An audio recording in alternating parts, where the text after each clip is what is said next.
Hello viewers, welcome to my channel. ಈ ವಿಡಿಯೋದಲ್ಲಿ ಕನ್ನಡ ವರ್ಣಮಾಲೆಯ ಮೇಲೆ GPSTR ಎಕ್ಸಾಮ್ನಲ್ಲಿ ಯಾವೆಲ್ಲ ಪ್ರಶ್ನೆಗಳು ಬಂದಿದ್ದಾವೆ ಮತ್ತು ಯಾವೆಲ್ಲ ಪ್ರಶ್ನೆಗಳು ಈ ಟಾಪಿಕ್ ಮೇಲೆ ಕೇಳಬಹುದು ಅಂತ ನೋಡೋಣ. ಒಂದನೇ ಪ್ರಶ್ನೆ, ಕನ್ನಡ ವರ್ಣಮಾಲೆಯಲ್ಲಿರುವ ಅಕ್ಷರಗಳ ಸಂಖ್ಯೆ. A 34, B 49, C 58, D 60.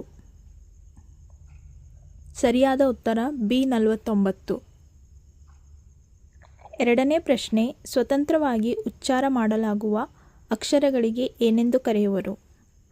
A ಸ್ವರಗಳು, B ವ್ಯಂಜನಗಳು, C ಯೋಗವಾಹಗಳು, D ಗುಣಿತಾಕ್ಷರಗಳು.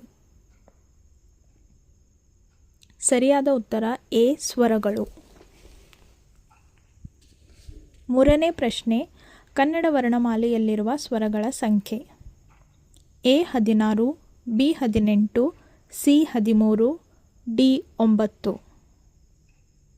ಸರಿಯಾದ ಉತ್ತರ C 13. ನಾಲ್ಕನೇ ಪ್ರಶ್ನೆ, ಕನ್ನಡ ವರ್ಣಮಾಲೆಯಲ್ಲಿರುವ ಹ್ರಸ್ವ ಸ್ವರಗಳ ಸಂಖ್ಯೆ. A 7, B 5, C 10, D 6. ಸರಿಯಾದ ಉತ್ತರ D 6. ಐದನೇ ಪ್ರಶ್ನೆ, ಒಂದು ಮಾತ್ರ ಕಾಲದಲ್ಲಿ ಉಚ್ಚರಿಸಲಾಗುವ ಸ್ವರಗಳಿಗೆ ಏನೆಂದು ಕರೆಯುವರು? A ದೀರ್ಘಸ್ವರ, B ಪ್ಲುತಸ್ವರ, C ಹ್ರಸ್ವಸ್ವರ, D ಗುಣಿತಾಕ್ಷರಗಳು. ಸರಿಯಾದ ಉತ್ತರ C ಹ್ರಸ್ವಸ್ವರ. ಆರನೇ ಪ್ರಶ್ನೆ, ಕನ್ನಡ ವರ್ಣಮಾಲೆಯಲ್ಲಿರುವ ದೀರ್ಘಸ್ವರಗಳ ಸಂಖ್ಯೆ.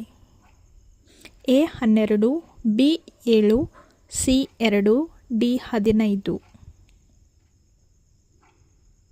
ಸರಿಯಾದ ಉತ್ತರ B 7.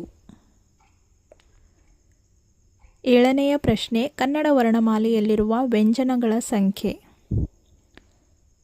A 40, B 26, C 34, D 55.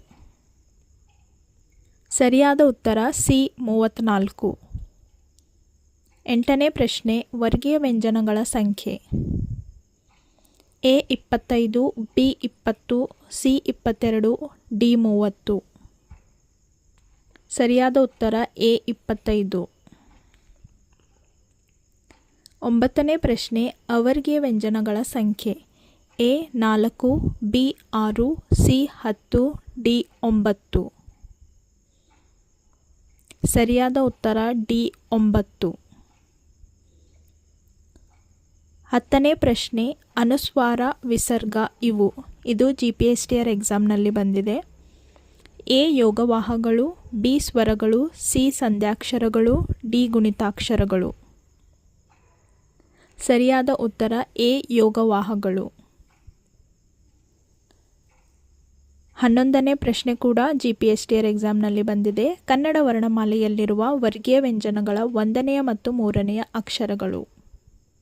A ಅನುನಾಸಿಕಗಳು, B ಮಹಾಪ್ರಾಣಗಳು, C ಅಲ್ಪಪ್ರಾಣಗಳು, D ಯೋಗವಾಹಗಳು. ಸರಿಯಾದ ಉತ್ತರ C ಅಲ್ಪಪ್ರಾಣಗಳು.